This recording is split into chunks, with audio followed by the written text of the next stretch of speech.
룻기 3장 8절에서부터 13절까지입니다. 룻이 보아스에게 청혼할 수 있었던 이유. 룻기 3장의 주요 내용은 룻이 보아스에게 청혼을 하고 보아스가 이 청혼을 받아들이기 위하여 열심을 내는 모습을 기록하고 있습니다. 앞서 배웠듯이 모압 여인이었던 룻이 보아스에게 먼저 청혼을 한다는 것은 쉬운 일이 아니었습니다. 우선 보아스는 유력한 자였고 미혼이었으며 룻은 모압 출신의 가난한 과부였습니다. 모압은 이스라엘과 사이가 좋지 못한 민족이었습니다. 이스라엘 민족의 광야길 가운데 가나안 땅으로 들어가는 길을 방해했던 민족이 모압 민족이었습니다. 그래서 하나님은 모압 민족을 이스라엘 민족의 총회에 영원히 들어오지 못하게 하십니다. 그만큼 모압 민족에 대한 이스라엘 민족의 감성이 좋지 않다는 것입니다. 아무리 나오미의 며느리고 하나님을 믿는 믿음을 가진 룻이었지만 그녀의 출신이 바뀌는 것은 아니었습니다. 거기다가 아무런 재산도 없는 빈 털털인 상태였던 룻이 유다 지파 출신의 부자이면서 덕망 있는 보아스에게 먼저 청혼을 한다는 것은 참으로 어려운 일이었습니다. 그럼에도 불구하고 룻은 보아스에게 담대히 청혼합니다. 인간의 시각으로 보면 룻이 얼굴에 철판을 깔았던지 아니면 지금 자신이 처한 상황과 환경을 제대로 인지하지 못하고 있는 상태라고 생각할 수 있습니다. 돈 많은 남자 유혹해서 팔자 한번 고쳐보려는 여인은 아닌가, 이러한 오해도 할 수 있습니다. 그러나 우리는 지금까지 배웠던 말씀들을 통해서 룻이 몸과 마음이 정숙하고 믿음이 현숙한 여인이었음을 잊지 말아야 합니다. 우리는 룻의 청혼 사건을 믿음의 시각으로 바라봐야 합니다. 가난한 모압 출신의 과부 룻이 어떻게 해서 유력한 집안의 보아스에게 청혼을 할 수 있었는가? 어디서 그러한 담대한 행동을 할 수 있었는가?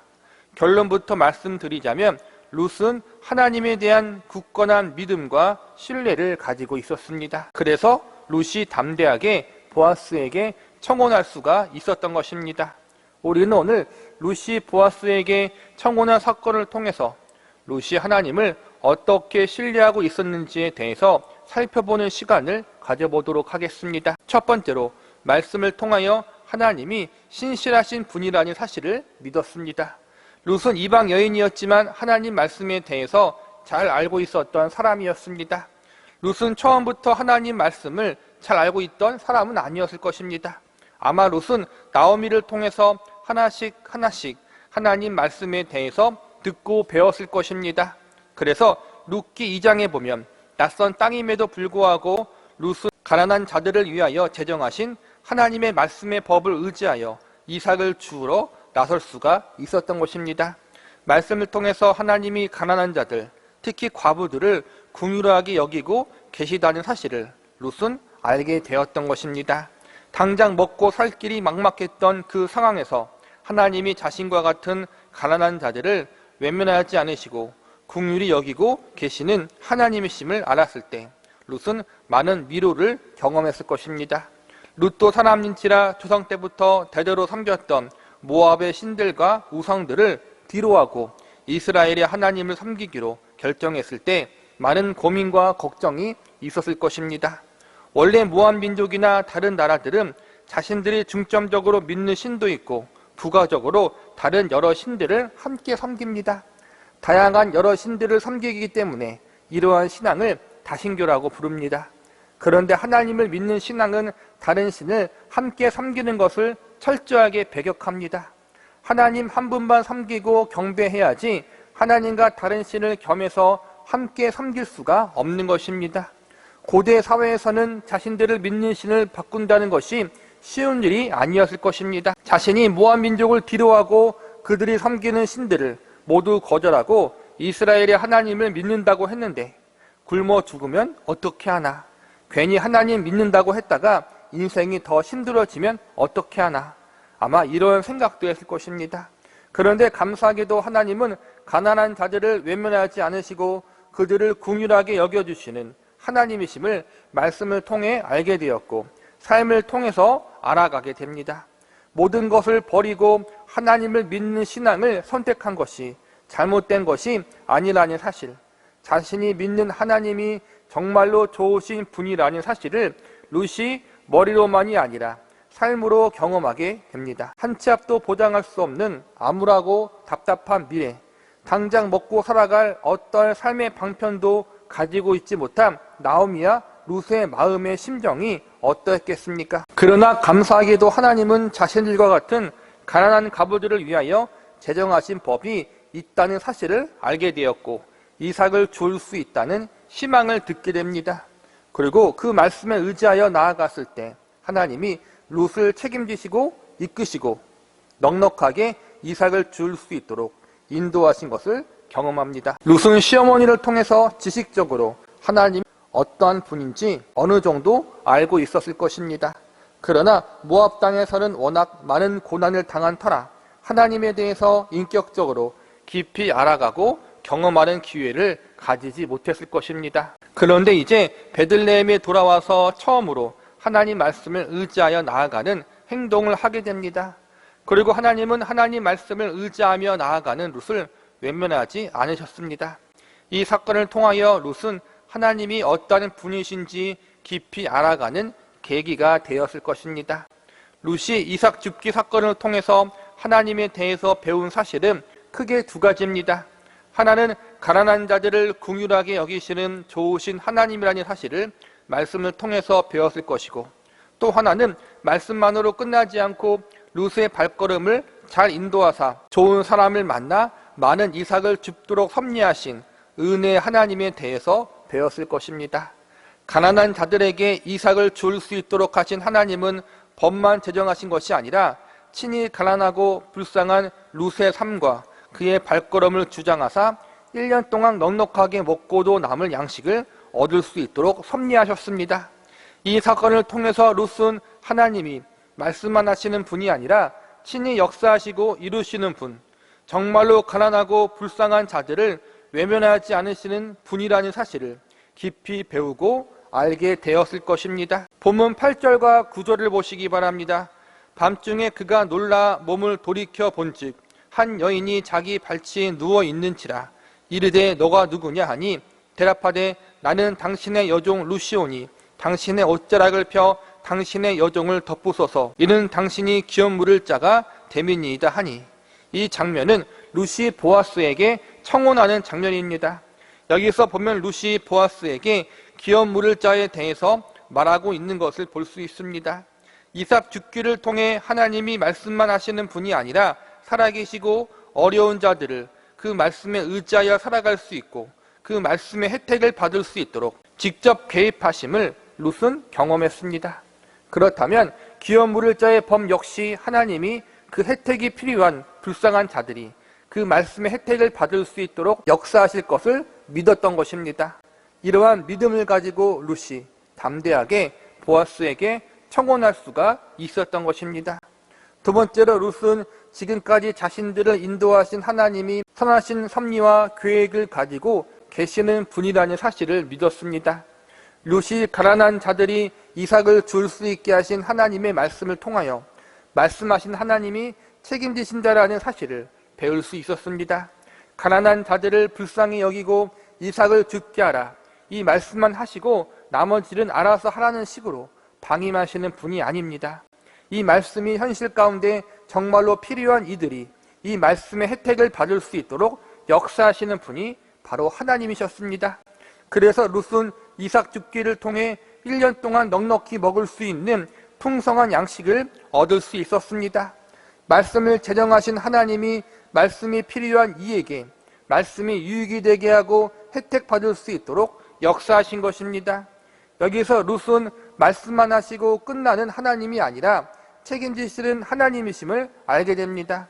그래서 기업 물을 자에 대한 말씀에 대해서도 이 말씀을 제정하신 하나님의 마음과 의도를 알게 되고 하나님이 이 말씀이 필요한 자에게 이루시도록 책임지신다는 사실을 믿게 됩니다. 말씀하신 하나님이 어떤 분이신지 룻은 알게 된 것입니다. 일단 룻은 한 발 더 나아가 하나님께서 하나님만 의지하는 백성들의 인생을 책임지신다는 사실을 배우게 됩니다. 룻기 1장은 징계와 비극의 장이지만 1장 후반부에 보면 하나님이 나오미와 룻이 베들레헴으로 돌아올 수 있도록 섭리하셨다는 사실에 대해서 배웠습니다. 하나님이 하나님 백성들을 돌아보시고 양식을 주셨다는 소식을 모압 땅에 있는 나오미에게 듣게 하시고 룻이 자신의 고향을 떠나 이스라엘 민족의 하나님을 섬기기로 결정하도록 하나님이 이끄셨다라고 배웠습니다. 하나님이 이들을 살리기 위해서 역사하시고 섭리하신 것입니다. 그리고 마침내 그들이 베들레헴에 도착한 시기가 추수하는 시기였습니다. 그리고 이삭을 주우러 가는 룻의 발걸음을 하나님이 인도하셔서 보아스의 밭으로 이끄셨습니다. 보아스는 베들레헴 성읍 안에서 유력한 자이면서 동시에 이방인에 대하여 가장 열린 마음을 가진 사람이었습니다. 왜냐하면 여리고성의 주민이었던 기생 라합이 보아스의 조상이었기 때문입니다. 그러기에 룻에 대한 연민이 있었고 그녀를 긍휼하게 볼 수 있었습니다. 하나님은 룻의 발걸음을 인도하사 보아스의 밭에서 보아스를 만나게 하시고 보아스에게 은혜를 입도록 도우셨습니다. 그리고 알고 보니까 그 보아스가 룻의 남편과 친척 관계에 있는 사람이고 자신의 기업을 물을 사람 중 한 사람인 것을 알게 됩니다. 이 모든 것 가운데 룻은 하나님이 섭리하심과 그분의 이끄심이 있었다는 사실을 믿게 됩니다. 보아스를 만나게 하시고 보아스에게 은혜를 입을 뿐만 아니라 가까운 친척이었다라는 사실까지 알게 된 룻은 보아스와의 만남이 우연이 아니라 하나님의 은혜의 계획이요 섭리였다는 사실을 알게 됩니다. 본문 10절과 11절을 보시기 바랍니다. 그가 이르되 내 딸아 여호와께서 내게 복 주시기를 원하노라. 내가 가난하건 부하건 젊은 자를 따르지 아니하였으니 내가 베푼 인애가 처음보다 나중이 더하도다. 그리고 이제 내 딸아 두려워하지 말라. 내가 내 말대로 내게 다 행하리라. 내가 현숙한 여자인 줄을 나의 성읍 백성이 다 아느니라. 이 장면은 룻이 기업 물을 자의 책임을 이야기하며 보아스에게 청혼하자 보아스가 반응한 장면입니다. 내용을 보니까 보아스는 나이가 많았고 룻은 젊은 여인이었습니다. 젊은 나이임에도 불구하고 젊은 남자 찾지 않고 하나님 말씀에 따라 기업 물을 자인 보아스 자신에게 청혼한 것이 기특하다는 것입니다. 그러면서 룻이 현숙한 여인임을 다시 한번 칭찬하고 있습니다. 이러한 대화가 오갈 수 있었던 이유는 룻기 2장에서 보아스와 룻이 서로에 대해서 알고 있었기 때문입니다. 보아스는 룻이 어떠한 처지에 있었는지 알고 있었고 얼마나 성실히 시어머니를 모시고 살았는지 목격했습니다. 그리고 룻 역시 보아스가 얼마나 성품과 인격이 좋은 사람인지 알고 있었습니다.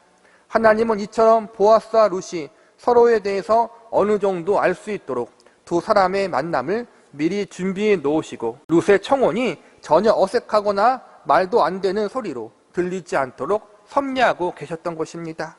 하나님은 하나님 백성들의 삶을 방관하지 않으시고 섭리하시고 책임지신다는 사실을 룻은 삶의 경험을 통해서 알았습니다. 그 하나님이 보아스를 만나게 하시고 여러 가지 은혜와 긍휼을 경험할 수 있게 하신 상황과 사건들을 통해서 이 만남은 우연이 아니라는 사실을 믿었습니다. 만나게 하시고 이끄신 하나님께서 이에 대한 분명한 뜻이 있을 것임을 신뢰했던 것입니다. 그래서 하나님의 인도하심과 섭리하심을 믿는 믿음으로 보아스에게 청혼할 수가 있었던 것입니다. 결과적으로 룻이 보아스에게 청혼할 수 있었던 이유는 하나님이 룻의 인생을 책임지시고 계시는 하나님이심을 믿었기 때문입니다. 그가 믿고 섬기는 하나님이 자신의 인생을 가장 선한 길로 인도하실 것을 믿었던 것입니다. 룻이 보아스에게 청혼할 수 있었던 궁극적 이유는 하나님에 대한 신뢰 때문이었습니다. 말씀하시는 하나님은 말씀만 하시지 않으시고 살아계셔서 하나님 백성들의 삶 가운데 역사하신다는 사실과 하나님 백성들의 인생을 주관하시고 책임지신다는 사실을 룻은 알고 있었던 것입니다. 하나님 백성들의 삶을 하나님이 방임하지 않으신다는 사실과 하나님을 의지하는 백성들을 외면하지 않으신다는 사실을 룻이 삶의 경험을 통해서 알게 되었던 것입니다. 물론 룻이 이 사실을 단번에 알고 깨달은 것은 아닙니다. 룻기 1장에서 많은 고난과 고통을 경험했고 2장에서 낯선 땅에서 두렵고 떨림을 경험했습니다. 그러나 이러한 상황 가운데 그녀는 하나님의 은혜로 보호받고 있었습니다. 룻이 경험한 가장 놀라운 사건이 무엇인지 아십니까? 엘리멜렉과 나오미 가정이 실패한 가운데에서 하나님이 모압 여인 룻을 구원하셨다는 것입니다. 분명 엘리멜렉과 나오미가 약속의 땅을 저버리고 모압 땅으로 간 일은 잘못된 일입니다. 하나님의 뜻에 어긋난 행동입니다. 그런데 하나님은 이 일을 통하여 룻이라는 모압 여인을 구원하셨습니다.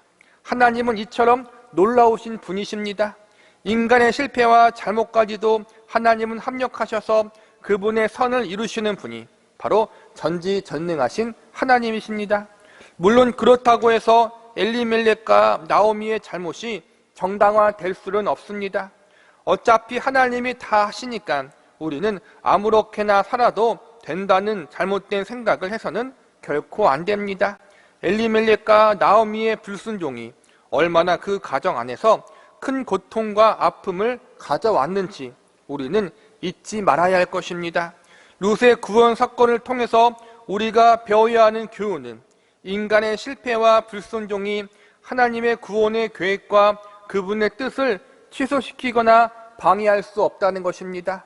그리고 가장 중요한 메시지는 인간의 실패와 불순종을 통해서도 그분의 구원의 일을 진행하시는 하나님은 하나님의 뜻대로 순종하는 일을 통해서 더더욱 그분의 선한 일과 구원의 일을 진행하신다는 사실을 기억하셔야 합니다. 이와 비슷한 상황을 잘 설명하고 있는 말씀이 로마서 말씀에 기록되어 있습니다.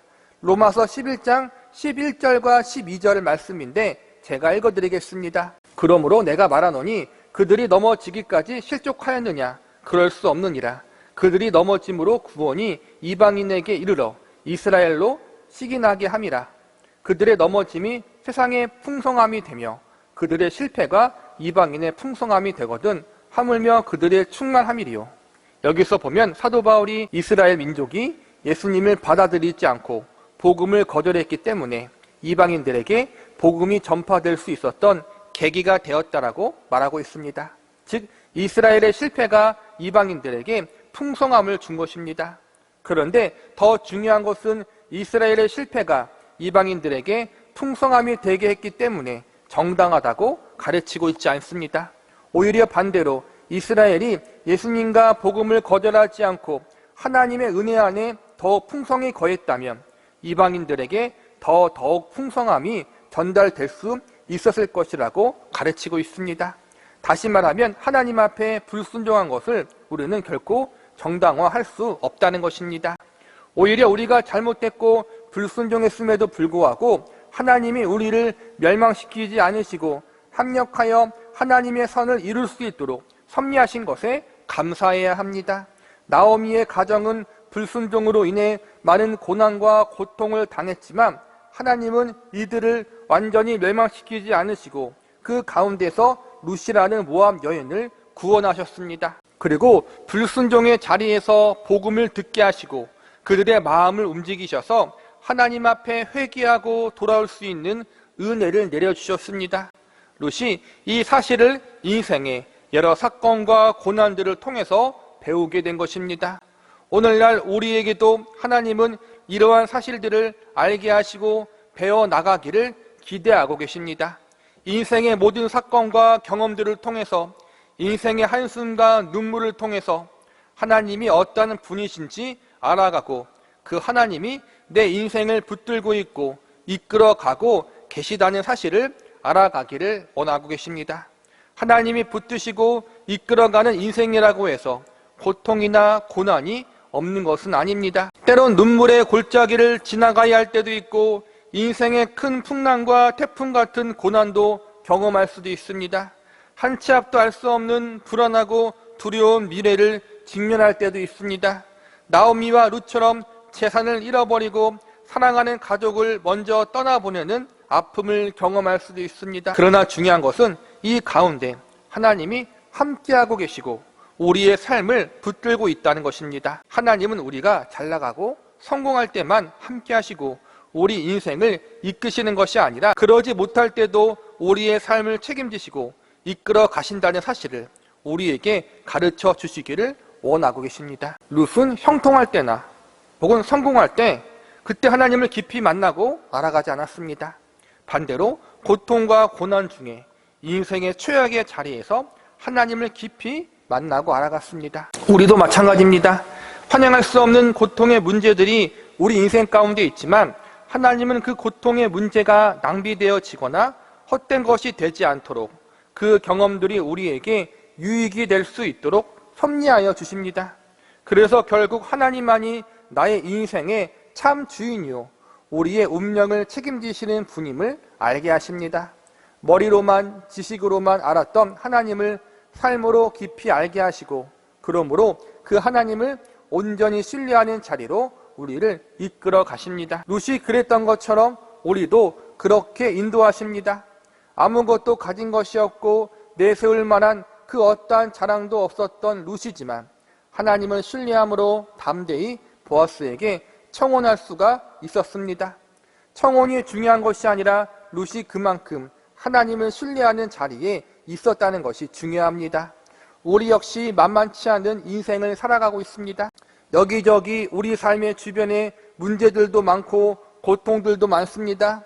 눈물의 골짜기도 많고 걱정과 근심거리도 참으로 많습니다. 그런데 이러한 삶의 정황과 환경 속에서도 우리가 소망을 가지고 담대히 믿음으로 인생을 살아갈 수 있는 이유는 하나님이 우리의 삶을 붙들고 계시고 책임지고 계시다는 사실을 믿기 때문입니다.